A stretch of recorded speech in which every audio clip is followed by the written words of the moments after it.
हरे कृष्णा আমরা গ্রন্থরাজ শ্রীমদ্ ভাগবতমের দশম স্কন্ধ থেকে কৃষ্ণের লীলা 43 নম্বর অধ্যায় থেকে আজ পাঠ করে শ্রবণ করব, যেখানে কৃষ্ণ বলরাম রঙ্গমঞ্চে প্রবেশ করবেন কুবলা পীড় হাতিকে বধ করে। তারপর কংস বধ আজকে হবে। কৃষ্ণায় বাসুদেবায় দেবকী নন্দনায় চ नंद गोप कुमाराय गोविंदाय नमो नमः। गुरवे गौरचंद्राय राधिकायै तदालये कृष्णाय कृष्ण भक्ताय तद्भक्ताय नमो नमः। श्री कृष्ण चैतन्य प्रभु नित्यानंद श्री अद्वैत गदाधर शिवासदि गौर भक्त वृंद।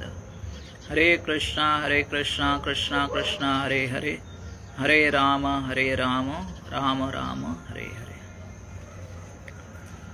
तो কাল আমরা শ্রবণ করলাম যে সকলে এসে উপবেশন করেছেন। কৃষ্ণ বলরাম আসেননি তখনও, সেখানে গোপগণ এসে উপবেশন হয়েছেন। তো কংস বিশেষ করে নন্দ মহারাজ বা গোপদেরকে বলছে আপনারা আসুন, আসন গ্রহণ করুন। কেন বলছেন না, যে আপনারা তো দুঃখ বোধ করছেন না যে আমাদের হরধনু অপরাধ বোধ নেই, সেটা খারাপ মনে করছেন কিনা ভেবে স্পেশাল ভাবে ওনাদের সঙ্গে কথা বলছেন, বিশেষভাবে আমন্ত্রণ জানাচ্ছেন বসার জন্য।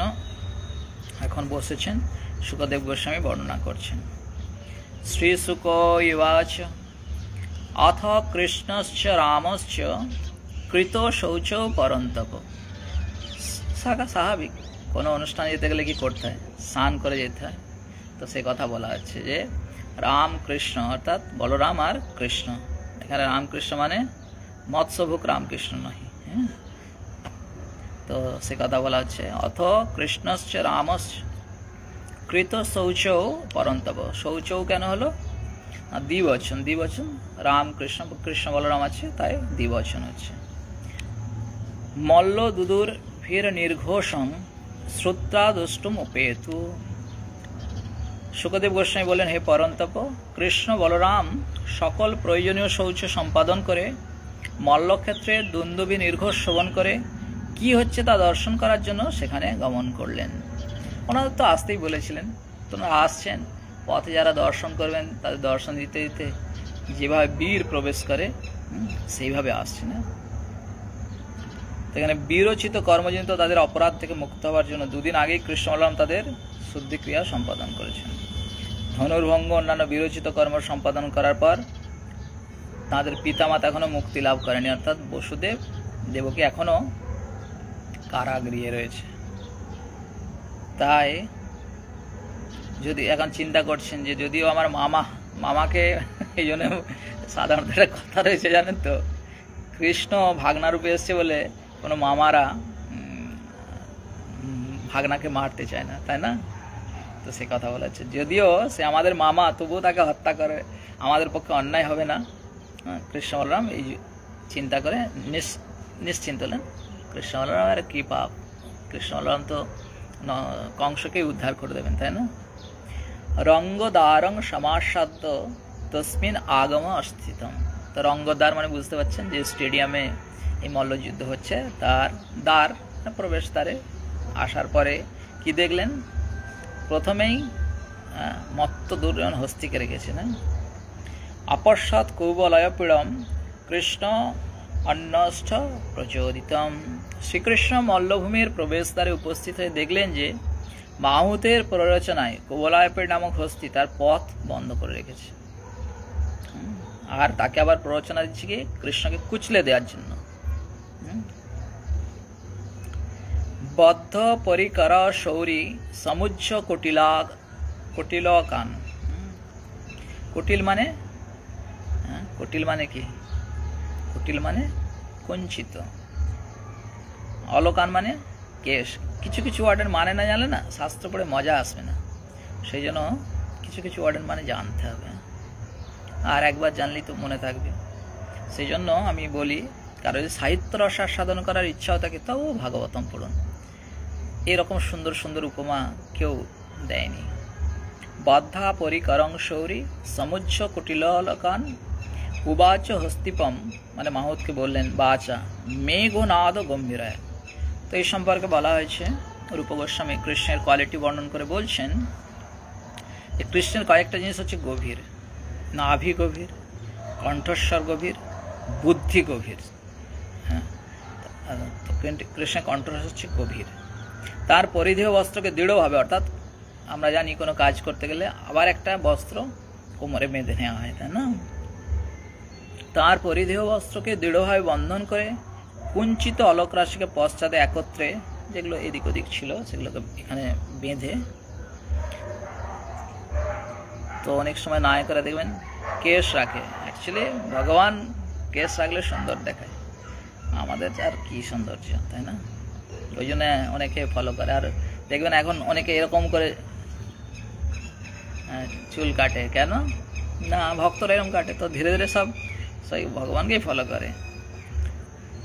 কুঞ্চিত অলোক রাশিকে পশ্চাতে একত্রে বন্ধন করে শ্রীকৃষ্ণ মাহুতের উদ্দেশ্যে মেঘ ও গম্ভীর স্বরে বললেন। চক্রবর্তী ঠাকুর বলছেন, কৃষ্ণ তার উপরিভাগের পরিধেয় বস্ত্রটি খুলে রেখে, যেটা গলায় ছিল, কোমরে বন্ধনীকে দৃঢ় করে কেশরাকে পশ্চাতে বন্ধ করলেন। এটা জানেন যে কোনো কাজের সময় মায়েরাও করে, ছেলেরাও এটা কোমরে কিছু বেঁধে নেয়। অম্বষ্টম্বষ্ট মার্গং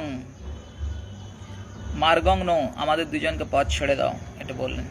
দেহ উপক্রম মাচিরম, মাচিরম মানে মা মানে না, চির মানে দীর্ঘকাল, মাচিরম মানে অচিরেই, অচিরেই আমাদের পথ প্রদর্শন করো। নচেত স কুঞ্জরং তদ্যম নয়ামি যদ আসদম জমাসদম, জমাসদম আসদ মানে হচ্ছে আলয়, যে জমের দুয়ারে পাঠাবো যদি তুমি তোমার এই হস্তিকে মাধ্যমে দ্বার না ছেড়ে দাও।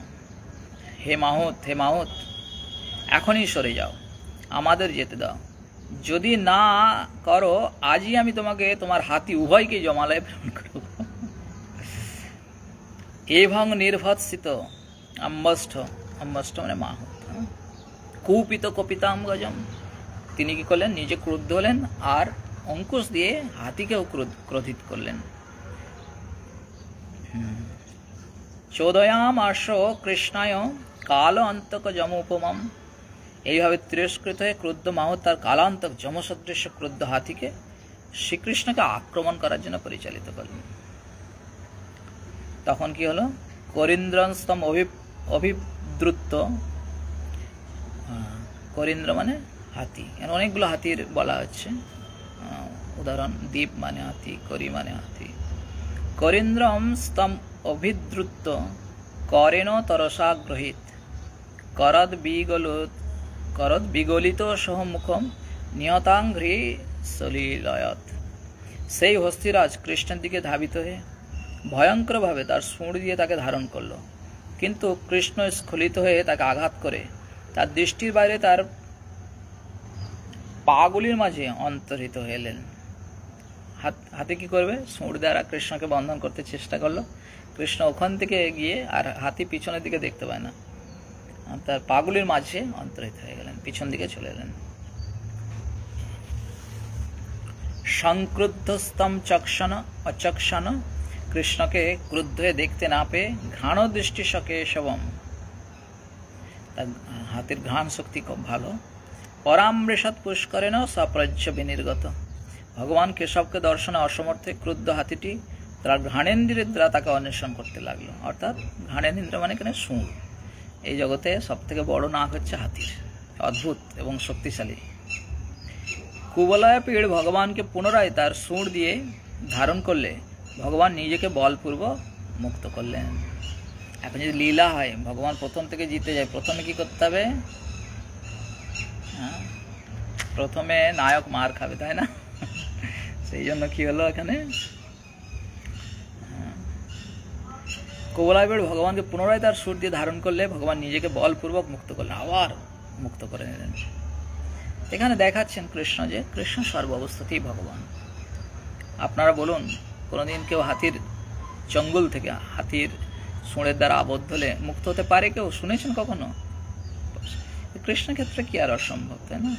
সেই জন্যই তো কৃষ্ণ প্রতি পদে, যতগুলো লীলা আছে প্রতি পদে কৃষ্ণ তার ভগবত্তা স্থাপনা করেছেন।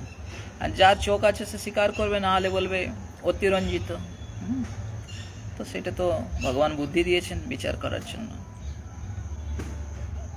পশুটি যাতে লড়াই করতে উৎসাহ পায় সেই জন্য কৃষ্ণ হাতিটিকে তার ধারণ করার সুযোগ, কৃষ্ণ কি করেছিলেন, কৃষ্ণকে শুঁড়ের দ্বারা ধারণ করার সুযোগ দিয়েছিলেন। কুবলয়াপীড় একবার এইভাবে গর্বিত হয়েছিল, কিন্তু কৃষ্ণ কি করলেন, পুনরায় তার শক্তি দ্বারা তাকে বেরিয়েছিলেন। পুচ্ছে প্রগৃহ্যতি বলম ধনুষ পঞ্চবিংশতি। হাতির পুচ্ছ মানে হচ্ছে লেজ, লেজটাকে ধরে কি করলেন, পঞ্চবিংশতি ধনুষ। যদি এক ধনুষকে 2 মিটারও ধরেন, তো পঞ্চবিংশতি ধনুষ মানে হচ্ছে 100 মিটার, মানে 300 ফুট দূরে ফেলে দিয়েছিলেন। বিচকর্ষ যথানাগম সুপর্ণ ইব লীলায়। এটা বলছিলাম, কেউ যদি রস আস্বাদন করতে চায় সাহিত্যিক রস দেওয়া আছে। নাগং সুপর্ণ ইব, সুপর্ণ কার নাম, কার নাম, সুপর্ণ কার নাম? শুধু মহাপ্রসাদ খেলে হরে কৃষ্ণ করলে হবে না, ভাগবতম আস্বাদন করা শিখতে হবে, তাহলে সারা জীবন কি করবেন, তাই না? সুপর্ণ মানে হচ্ছে গরুর। অতঃপর কৃষ্ণ গরুর যেমন সর্পকে আকর্ষণ করে, নাগম ইব, ইব মানে কি মতন, যখনই উদাহরণ দেওয়া হবে তখন ইব কথাটা ইউজ হবে। পুচ্ছে প্রগৃহ্য অতিবলম ধনুষং পঞ্চবিংশতিম 50, আচ্ছা কেন পঞ্চবিংশতি মানে সরি 25, বিংশতি 25।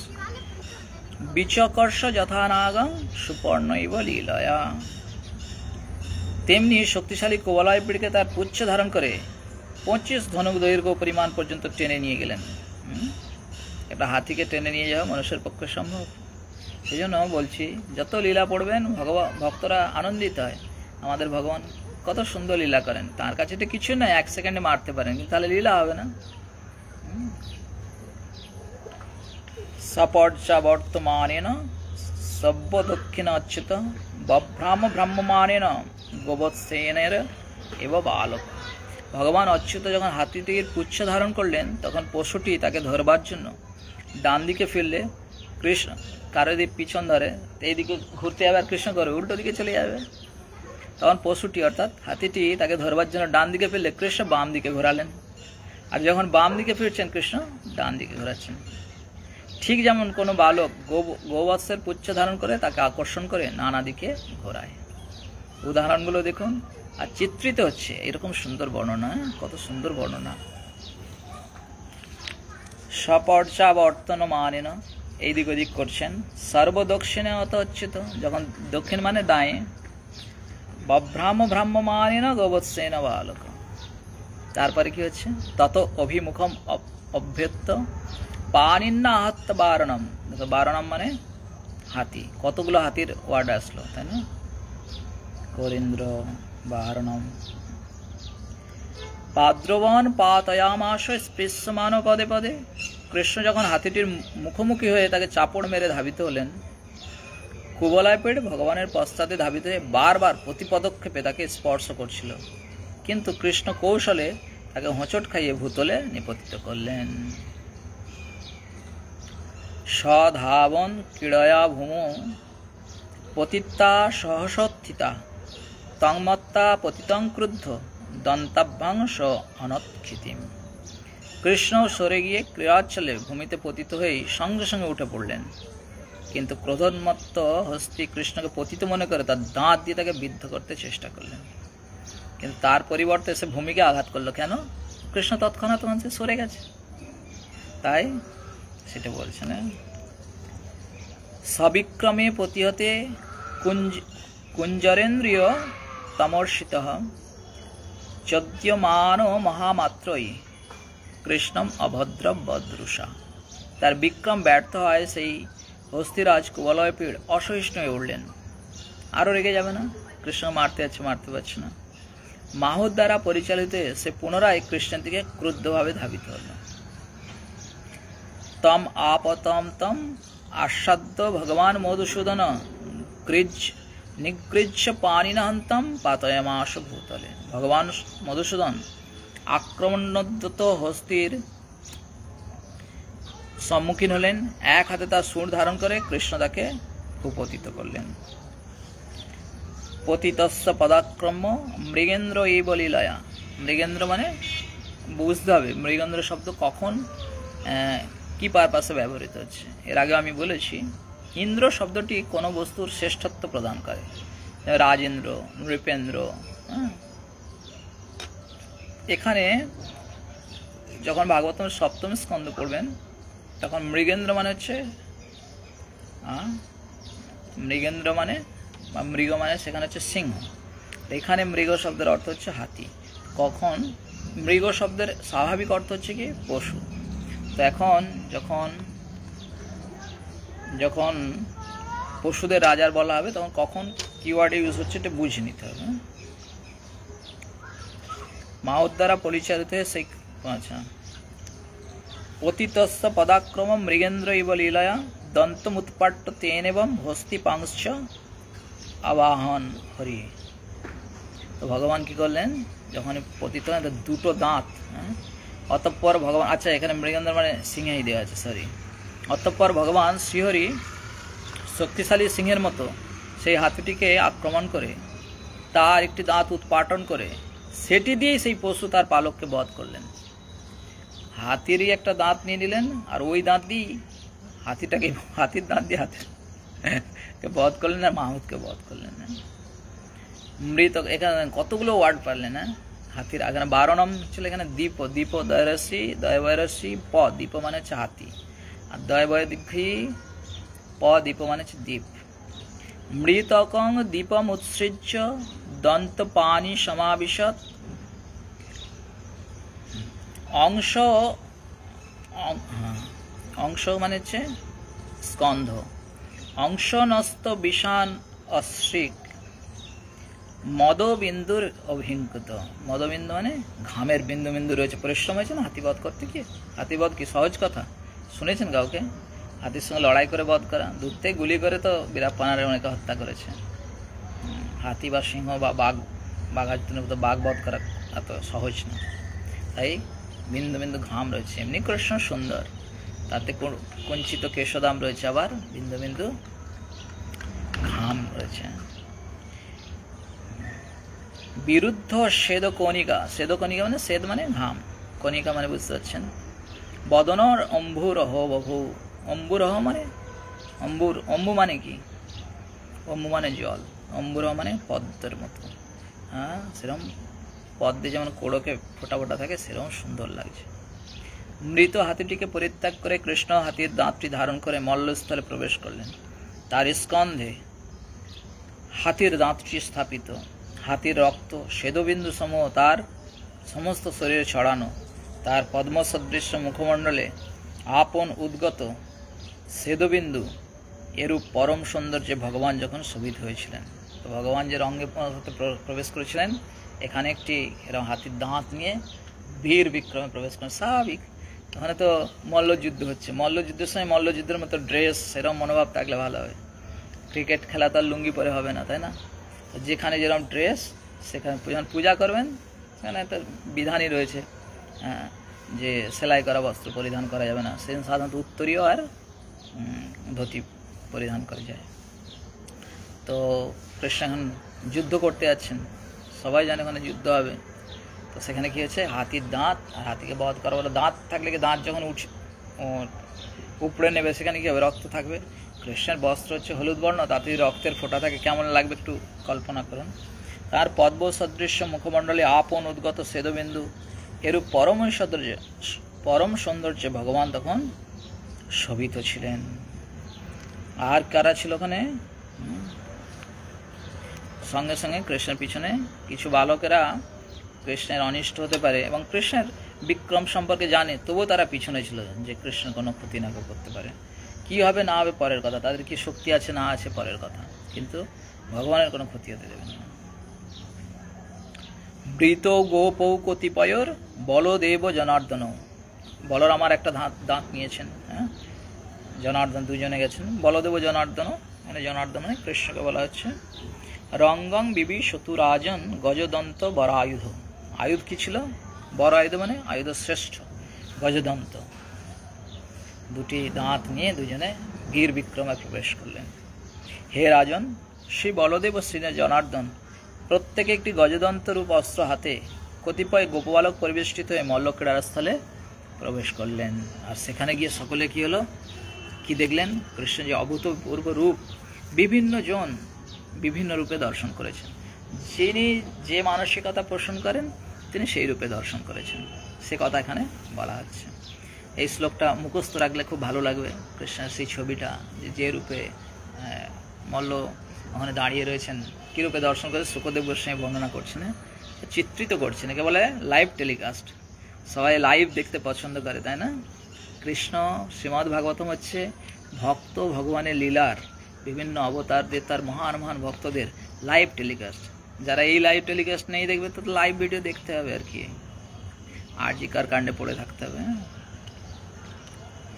মল্লানাম অশনি, অশনি মানে কি? বজ্র। নৃণাম নরবর, স্ত্রীনাম স্মর, স্মর মানে কামদেব, লিখে রাখতে পারেন দন্তস্যম র, স্মর মানে কামদেব। মল্লানাম অশনি নৃণাম, মল্লবীর যারা চানুর মুষ্টিক কল তোসল, তাদের কাছে কিরকম? অশনি, বজ্রের মতো। বজ্রের সঙ্গে লড়ে পারে? নরবর, নরবর স্ত্রী নাম।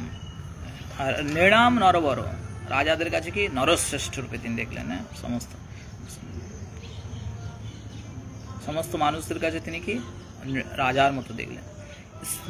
স্ত্রীনাং স্মর মূর্তিমান, স্মর মানে কামদেব, মূর্তিমান মানে মূর্তিমান কামদেব রূপে দর্শন করলেন। যারা স্ত্রী লোক ছিল, মথুরাবাসী যারা ছিলেন, তারা দেখলেন। গোপানাং স্বজন, আর নিজেদের আত্মীয় কারা দর্শন করলেন? গোপগণ দেখলেন। গোপানাং স্বজন। অসতাম, যারা অসৎ ক্ষিতিভুজা, যারা অসৎ, অসৎ ক্ষিতিভুজা মানে ভুজ মানে রাজা, ক্ষিতিভুজা মানে ক্ষিতি মানে ভূমি, তার যারা ধারণ করে আছে এদিকে রাজা বলে না, ভূমি ভূমি জমিদার বলে না, জমিদার ভূমিপতি, তাদের কি? শাস্তা। যারা অসৎ তাদের শাস্তা, শাস্তা মানে কি? শাসনকর্তা, দণ্ডদাতা। শিশুর সপিত্র শিশু, আর যারা পিতামাতা, যারা বয়স্ক গোপ গোপী বা মথুরাবাসীগণ রয়েছে যারা কৃষ্ণকে প্রেম করেন, তারা কি দিলেন? আমাদের শিশু। একটু বড় হয়ে গেছে কৃষ্ণ, কিন্তু তাদের শিশু মানে বুঝতে পারছেন যে নিজের বালকের মতো মনে করছেন। ভোজপথের, আর মৃত্যুর ভোজপথের, কংস কি রূপে দর্শন করলেন? সাক্ষাৎ মৃত্যু। সেই জন্য কৃষ্ণকে যে অনেকে বলে নেই, আছে, নেই, যে যার মানসিকতা অনুসারে দর্শন করছে, তাই না? মৃত্যুর ভোজপথে, ভোজ এখন আছে, ভোজ থেকেই ভূপাল কথাটা এসছে, জানেন তো? ভোজ রাজ, ভোজরাজ হচ্ছেন কংস, তিনি কি দেখলেন? মৃত্যুর। আর বিরাট অবিদুষম, যারা অত তত্ত্বজ্ঞান নেই, তারা কি দেখলেন? ভগবানকে বিরাট রূপে দর্শন করলেন। তত্ত্বম পরম যোগী নাম, যারা যোগী ছিল তারা কি রূপে দেখলেন? যে পরম তত্ত্বরূপে দর্শন করলেন, যোগী নাম। বৃষ্টিনাং পরদেবতা, বৃষ্টি মানে যাদব বংশ, তারা কি রূপে দেখলেন? যে আমাদের আরাধ্য দেব।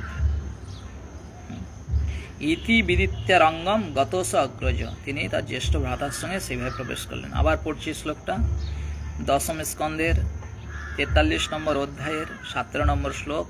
খুব সুন্দর শ্লোক, মুখস্থ না হলেও জেনে রাখা ভালো। 2-4 বার পড়ে নেবেন। সব কিছু জানি, মুখস্থ বললেই তার হয়ে যাবে না, জেনে রাখা ভালো। মল্লানাম অশনি নৃণাম নরবর স্মেরণাং স্মর মূর্তিমান, গোপানাং সজন অশতাং ক্ষিতিভুজাং শাস্তা সপিত্র শিশু, মৃত্যুর ভোজপতের বিরাট বিদুষাং তত্ত্বং পরম যোগিনাম, বিষ্ণীনাং পরদেবেতি বিদিত রঙ্গং গত সাগ্রজঃ। আবার একবার পড়ে দিচ্ছি। মল্লানাম অশনিনাম নরবর স্ত্রীণাং স্মরমূর্তিমান, গোপানাং স্বজনশতাং ক্ষিতিভুজাং শাস্তা সপিত্র শিশু, মৃত্যুর ভোজপতের বিরাট বিদুষাং তত্ত্বং পরম যোগিনাম, বিষ্ণীনাম পরদেবেতি বিদিত্য রঙ্গং গত সাগ্রজ। মল্লক্রীড়া স্থানে শ্রীকৃষ্ণ যখন তার অগ্রজ সহ প্রবেশ করলেন, তখন ভিন্ন ভিন্ন শ্রেণীর মানুষের কাছে তিনি ভিন্ন ভিন্নভাবে প্রকাশিত হলেন।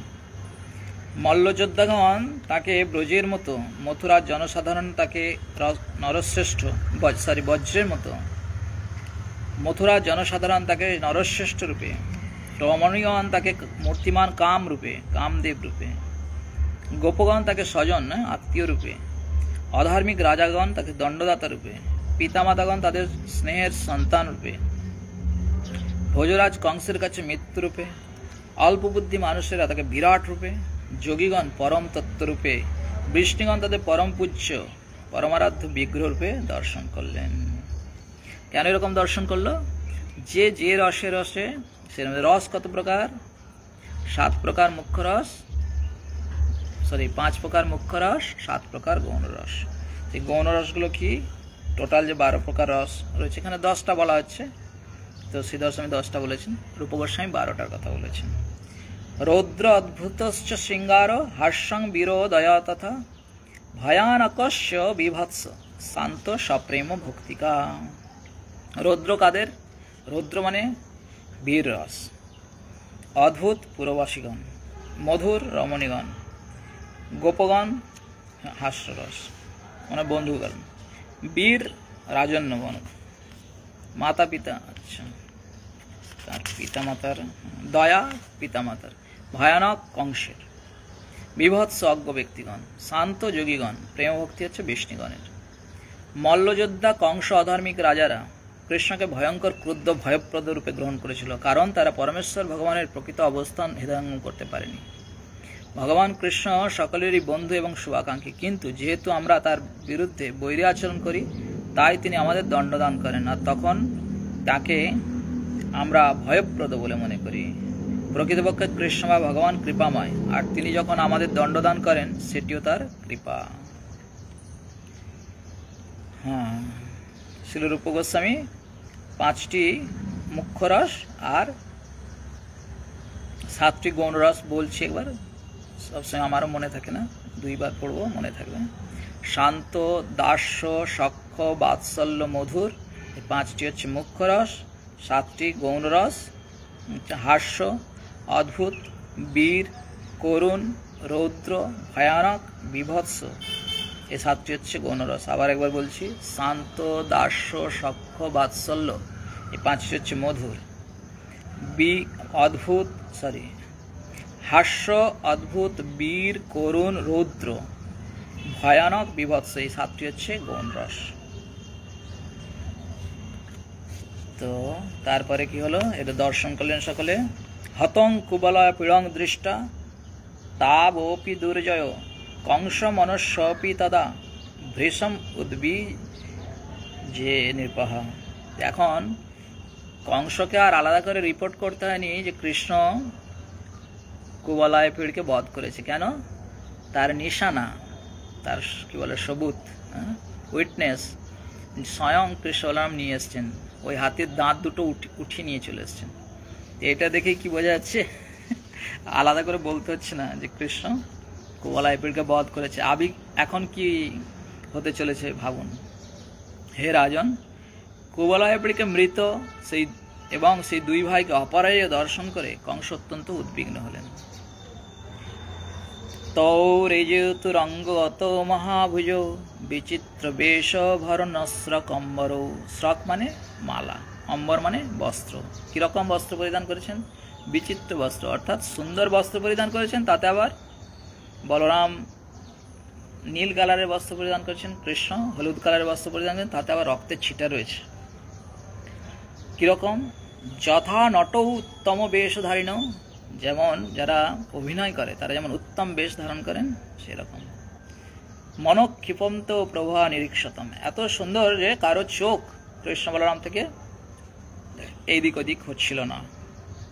বিচিত্র আভরণ, মালা, বসনে সজ্জিত, ঠিক যেমন মনোহর বেশধারী অভিনেতার মতো মহাবাহু শ্রীকৃষ্ণ ও বলরাম মল্লক্রীড়াস্থলে দীপ্তিমান রূপে শোভিত রইলেন। প্রকৃতপক্ষে তাদের প্রভায় দর্শক মাত্রই চিত্ত বিক্ষিপ্ত হচ্ছিল। নিরীক্ষতাম তাব উত্তম পুরুষৌ জনা মঞ্চ স্থিতা নাগরষ্টক নৃপা। যারা ওখানে উপস্থিত রয়েছেন নাগরিকগণ এবং রাজাগণ, প্রহর্ষ বেগোৎকলিত স্নানা পপূর্ণ তৃপ্তানয়নস্তদাননম।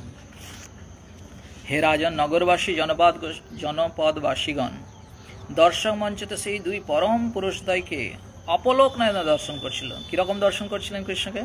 তাদের পলক পড়ছিল না, এইভাবে দর্শন করছিলেন। আনন্দোচ্ছ্বাসে বিস্ফারিত নয়নে ও উৎফুল্ল বদনে তারা তৃপ্তিহীনভাবে ভগবানের নয়নদের দ্বারা সুধা পান করছিলেন। এত সুন্দর ভগবানের রূপ। নিরীক্ষতৌ উত্তম পুরুষৌ জনা মঞ্চ স্থিতা নাগর রাষ্ট্র কনিপাহা প্রহর্ষ বেগ উৎকলিতে স্নাননম। এইটা পড়ছিল না, পলক পড়ছিল না। পপূর্ণ তৃপ্তানয়নস্তদাননম, আনন্দারা কি করছিলেন? যেন পান করছিলেন কৃষ্ণকে। কি বলা হচ্ছে? তারা তৃপ্তিহীনভাবে ভগবানকে নয়ন দ্বারা পান করছিলেন। পিবন্ত ইব চক্ষুভাম লিহন্তমিব জিহা, কিরকম করছেন? মনে যেন চোখ দ্বারা পান করছেন, জিভা দ্বারা কৃষ্ণকে চাটছেন। চিগ্রন্তং ইব নাসাভ্যাম শ্লিষন্তং ইব বাহুভি, বাহু দ্বারা আলিঙ্গন করছেন, নাসিকা দ্বারা কৃষ্ণের ঘ্রাণ নিচ্ছেন। ऊचु परस्परं ते वै यथा दृष्टं यथा श्रुतं तद्रूप गुण माधुर्यं प्रागलभ्य स्मारितैव। এনারা আগে কৃষ্ণ সম্পর্কে অনেক শুনেছিলেন, কেননা বৃন্দাবন আর মথুরা বেশি দূরে না। কংসের ভয়ে কংসের লোকেরা এদিকে আসতে পারত না প্রয়োজন ছাড়া, বিশেষ করে মহিলারা তো আসতোই না। তখনকার দিনে প্রয়োজন ছাড়া মহিলারা খুব বেশি যেত না, খুব বেশি একদম। আর যদিও যেত পালকিতে করে যেত, তা আলাদা করে কৃষ্ণকে দর্শন করতে যাওয়ার কোনো প্রশ্নই ওঠে না। তাই যা শুনেছেন এরা বলছেন যথাশ্রুতম যথাদৃষ্টম যথাশ্রুতম, আরে কৃষ্ণ সম্পর্কে যা শুনেছি এখন তো তাই দর্শন করছি, তাই নিজেদেরকে কারো চোখের পলক পড়ছে না। কীরকম করছে? মনে হয় যেন চোখ দিয়ে পান করবেন, জিভা দিয়ে চাটবেন, নাক দিয়ে চাটছেন আর কি, নাক দিয়ে কৃষ্ণ ঘ্রাণ নিচ্ছেন, বাহু দ্বারা আলিঙ্গন করছেন। পিবন্তম ইব চক্ষুভ্যাম লিয়ন্তম ইব জিভয়া জিঘ্রান্তং ইব নাসাভ্যাম শ্লেষন্তং ইব বাহুভি। জনসাধারণ তাদের নয়ন দিয়ে যেন কৃষ্ণ বলরামকে পান করছিল, তাদের জিভা দিয়ে তাদের লেহন করছিল, নাসিকা দিয়ে তাদের ঘ্রাণ গ্রহণ করছিল এবং দুই বাহু দিয়ে তাদের আলিঙ্গন করছিল।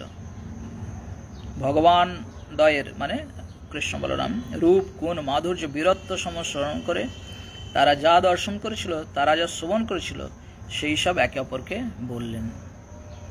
স্বাভাবিক, কেউ যদি অত্যাশ্চর্য কিছু দর্শন করে একে অপরকে বলে, তাই না? এতো ভগবত সাক্ষাৎ হরে নারায়ণস্যহি অবতীর্ণ বিহাংসেন বসুদেবস্য বেশমণি।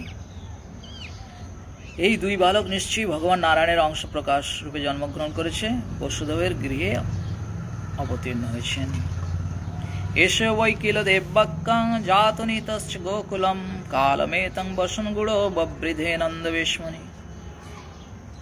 ইনি কৃষ্ণ মাতা দেবকীর গর্ভে জন্মগ্রহণ করেন, তাকে গোকুলে আনয়ন করা হয়, যেখানে এতাবৎকাল তিনি গুপ্ত অবস্থান করে নন্দ মহারাজের গৃহে বর্ধিত হচ্ছিলেন। তো সকলেই জেনেছিল যে অষ্টম গর্ভের সন্তান তিনি কংসকে বধ করবেন। আর সেটা কার সন্তান? সেটাই কার? দেবকীর সন্তান, বসুদেবের সন্তান। তো সবাই জানে, যখন রোহিণী বলরাম যে ভগবানের সন্তান এটা জানতো, পরবর্তীতে ওনারাও জেনে গেছেন। এখন আর তো কিছু লুকানোর নেই, সেই জন্য তো নারদ মুনি এসে বলে দিয়ে চলে গেছেন, আরে কি করছো, বুঝতে পারছো না কৃষ্ণ হচ্ছে তোমার এই অষ্টগর্ভ সন্তান, ওকে ডাকো, বৃন্দাবনে গিয়ে তো মারতে পারবে না। তাই নন্দ মহারাজ গৃহে বর্ধিত হয়েছেন। তো কি করে বোঝা যাবে? পুতনা আনেনা নিতান্তাং চক্রবাতশ্চ দানব অর্জুন গুহকেশী ধনুকন্যে চ তদ্বিধা। এত ছোটবেলা থেকে এত বড় বড় অসুর কে মারতে পারে ভগবানের অবতার না হলে? তিনি পুতনা তৃণাবর্ত দানবকে সংহার করেছেন, যমলার্জুন বৃক্ষ দুটিকে ভূপাতিত করেছেন, শঙ্খচূড় কেশী ধেনুক অন্যান্য অসুরদেরও বধ করেছেন। গাবো সপালা এতেনা দাবাগ্নে পরিমোচিতা কালীয় দমিত সর্প ইন্দ্রশ্চ ভীমদকৃত। কি কথাবার্তা বলছেন এদের মধ্যে পুরবাসীগণ? ইনি গোচারণ করেন, আর কি করেছেন? গোপদেরকে দাবাগ্নি থেকে উদ্ধার করেছেন, কালীয় থেকে উদ্ধার করেছেন, ইন্দ্রিয় থেকে উদ্ধার করেছেন, অঘাসুর থেকে উদ্ধার করেছেন। সপ্তাহমেকম হস্তেন ধৃতাদ্রি প্রবর মুনা বর্ষবাতা সনিভ্যশ্চ পরিত্রাতাং চ গোকুলে। আর কি করেছেন? গোবর্ধন উঠিয়েছেন 1 সপ্তাহ ধরে, আর গোকুলকে রক্ষা করেছেন। সেই কৃষ্ণকে দেখছেন। সেই জন্য কৃষ্ণ সম্পর্কে গুণ যদি না জানি, কৃষ্ণ দর্শন করলেও কি করবেন, কি চিন্তা করবেন? আমরা মৃত্যুসজ্জায় আমার সঙ্গে কে থাকবে কোনো চিন্তা নেই, কিন্তু যে জিনিসটা আমার মনে থাকবে কৃষ্ণ করে, সেইটা স্মরণ আসবে। সেই জন্য কিছু শ্লোক, কিছু লীলার উপরে এক্সপার্ট হতে হয়। যে কোন লীলাটা, ধরুন আপনাকে টাইম দেওয়া হচ্ছে 5 মিনিট, যে একটা কৃষ্ণের লীলা স্মরণ করুন, কোনটা করবেন? যেটা জানেন ভালো করে সেটাই করবেন। কোনোটাই যদি ভালো করে নেন, কোনোটাই। এই জন্য কয়েকটা শ্লোক ভাগবতমের, ভগবানের কোনো লীলার উপরে, সেই দামবন্ধন হোক, কোনো একটা লীলা ভালো করে জানতে হয়। তিনি দাবানল হতে গোপগণকে রক্ষা করেছিলেন, কালিয়নাগকে দমন করেছিলেন। তিনি সপ্তাহকাল এক হাতে পর্বত প্রধানকে ধারণ করে ঝঞ্ঝা, বাত ও বজ্রপাত হতে গোকুলের অধিবাসীগণকে রক্ষা করে ইন্দ্রের অহংকার দূর করেছেন। গোপস্য নিত্য মুদিত ওষিত প্রেহসনং মুখম পশ্যন্ত বিবিধাস্তাপন তরন্তি স্মাশ্রমম মুদা।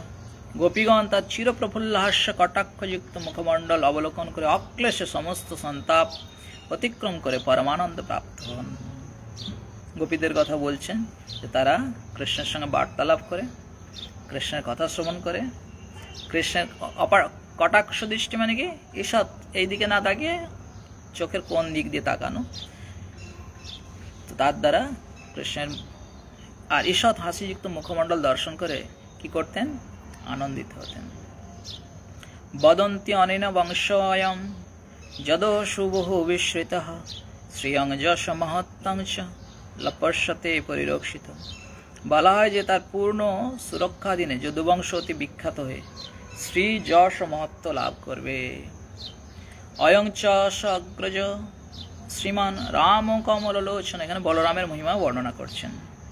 প্রলম্ব নিহত যেন বৎসক যে বকাদয়, তো প্রলম্ব আর কি ধেনুকাসুরকেও বধ করেছিলেন বলরাম। তার জ্যেষ্ঠ ভ্রাতা শ্রী কমলনয়ন শ্রী বলরাম সকল অপ্রাকৃত ঐশ্বর্যের অধিকারী নিত্য প্রলম্ব বৎস, বৎস মানে ধেনুকাসুর, বক প্রভৃতি অসুরকে বধ করেছেন।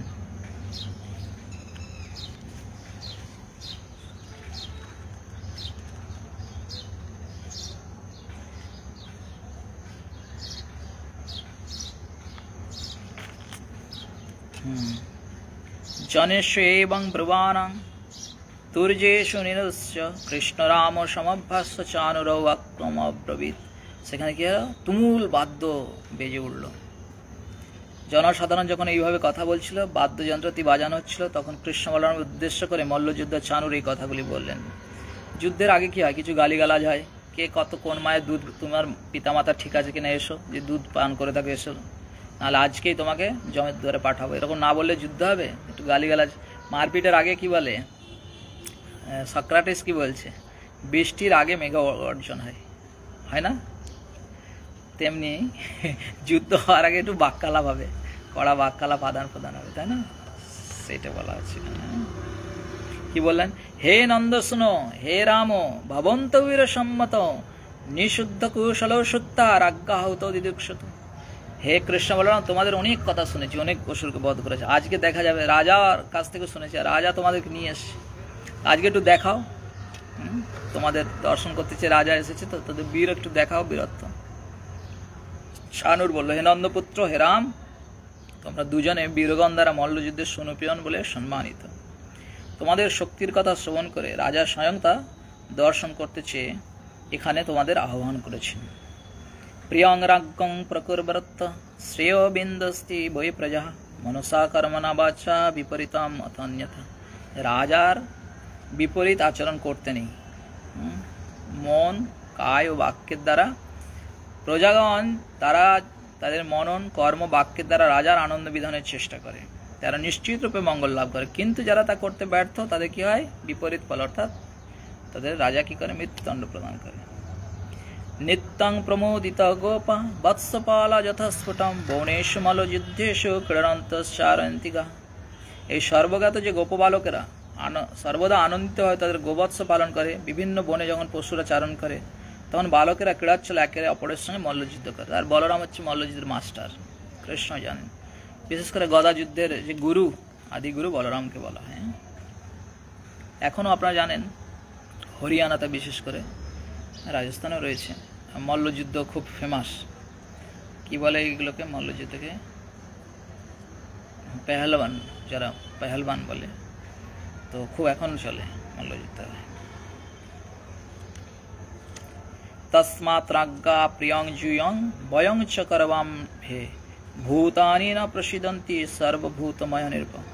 রাজা যা চাইছেন তাই করো। যেহেতু রাজাই সর্বভূত স্বরূপ, তাই প্রত্যেকে আমাদের তাকে সন্তুষ্ট করতে হবে। কেন? প্রথমে ওনারা ভাবছেন যে আমরা দুজন তো অনেক সাইজে বড়, কৃষ্ণ বলরাম অস্বীকারও করতে পারে আমাদের সঙ্গে যুদ্ধ করার জন্য। তো রাজার দোহাই দিচ্ছে কি, রাজা তোমাদের ডেকে নিয়ে এসছে আর তোমাদের সেটা করা উচিত। এরকম বললে হবে না যে আমরা ছোট বড়, তার আগে থেকে একটুখানি ক্লিয়ার করে নিচ্ছেন। তৎ নিশম্যাব্রবীত কৃষ্ণ দেশকালোচিতং বচ নিযুজ্জম আত্মা অনভীষ্টং মন্যমান অভিনন্দচ। এই কথা শ্রবণ করে মল্লযুদ্ধ করতে ইচ্ছুক কৃষ্ণ স্থান ও কালের উপযুক্ত বাক্যে উত্তর প্রদান করে প্রতিদ্বন্দ্বিতাকে স্বাগতম করলেন। কি বললেন? প্রজা ভজপতেরস্য বয়ং চাপি বনেচরা করবাম প্রিয়ম নিত্যম তন্ন পরম অনুগ্রহ। বনবাসী হলেও আমরা ভোজ রাজারই প্রজা। তো তখনকার দিনে রাজার প্রজা মানে কি, একজন মহান রাজা থাকে, তার আনুগত্যে রাজ্যগুলোর উপরাজা থাকে, তার আনুগত্যে করদ রাজা থাকে, কর কালেকশন করে করে দেবে। তো নন্দ মহারাজ হচ্ছে এরকম ক্ষত্রিয় রাজা নয়, বৈশ্য রাজা, অর্থাৎ কর কালেকশন করে দেওয়ার রাজা। তো সেই জন্য বলছেন যে আমরা প্রজাই, প্রকৃতপক্ষে আমরা অবশ্যই তার আকাঙ্ক্ষা সন্তুষ্ট করব, ইচ্ছা পূর্ণ করব, কারণ তা আমাদের জন্য পরম অনুগ্রহ স্বরূপ। বালাবয়ং তুল্য বলয় ক্রীড়ে সাম যথোচিতম ভবেত নিযুদ্ধং মহার ধর্ম অধর্ম স্পৃশ্যমন উল্লসৎ সভাসদ স্পৃশ্যেত মল্ল সভা সধ।